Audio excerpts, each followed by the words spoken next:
பாக்யலட்சுமி சீரியல்ல இன்னைக்கு அமிர்தாக்கு எழில் ஜூஸ் கொண்டு வந்து கொடுக்கறாரு. அமிர்தா அழுந்துட்டே இருக்காங்க.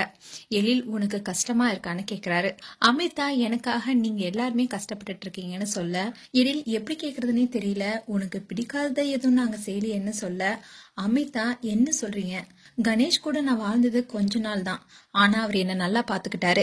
என் மேல நிறைய அன்பு வச்சிருக்காரு. நான் படிக்கணும்னு ஆசைப்பட்டாரு. ஆனா அது எல்லாமே முடிஞ்சு போன விஷயம். அதுல இருந்து நான் முழுசாவே வெளியே வந்துட்டேன். கணேஷ் வந்ததுக்கு அப்புறமா நீங்களா அவரான்னு கொஞ்சம் கூட யோசிக்கல.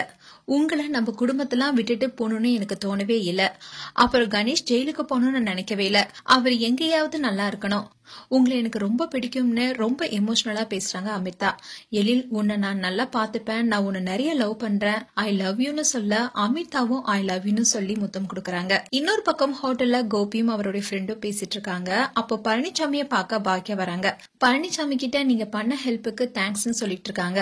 அப்போ கோபியோட ஃப்ரெண்ட் கிளம்பலான்னு போறாரு. அப்போ பாக்கியாவை பார்க்க கோபி கிட்ட அந்த கார்னர் சீட்ல யார் இருக்காங்கன்னு பாருன்னு சொல்றாரு. கோபியும் பாக்குறாரு. உடனே கோபி அந்த ஜான்சி ராணி ரொமான்டிக் மூட்ல சிரிச்சு சிரிச்சு பேசிட்டு இருக்கா. அவளை போய் என்ன பண்றன்னு பாருன்னு சொல்ல அவர் ஃப்ரெண்ட் அமைதியாருன்னு சொல்றாரு. அண்ட் பாக்கியாவும் கிளம்புறாங்க. பழனிசாமி கிளம்பி போயிடுறாரு. அப்போ கோபி பாக்கியா கிட்ட உள்ள அத்தனை பேருக்கு முன்னாடி சிரிச்சு பேசிட்டு இருக்கேன்னு சொல்ல, பாக்கியா நான் என்ன திருட்டுத்தனமா பண்றேன் பயப்படுறதுக்குன்னு சொல்றாங்க. கோபி என்ன லவ்வா? ரெண்டு பேருக்கும் இப்படி பண்றது அசிங்கமா இல்ல? என்ன கல்யாணம் பண்ணலான் இருக்கியான்னு கேக்குறாரு. பாக்கியா நான் ஏன் அசிங்கப்படணும்? ஆமா என்ன கேட்டீங்க? காதல் கல்யாணம் இல்ல, காதல் பண்றது கல்யாணம் பண்றதுலாம் தப்பா? நீங்க காதல் பண்ணி தானே கல்யாணம் பண்ணீங்க. சரி விடுங்க.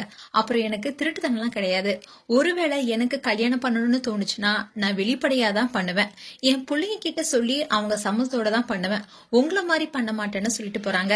இதுதான் இன்றைய எபிசோடா வரப்போகுது.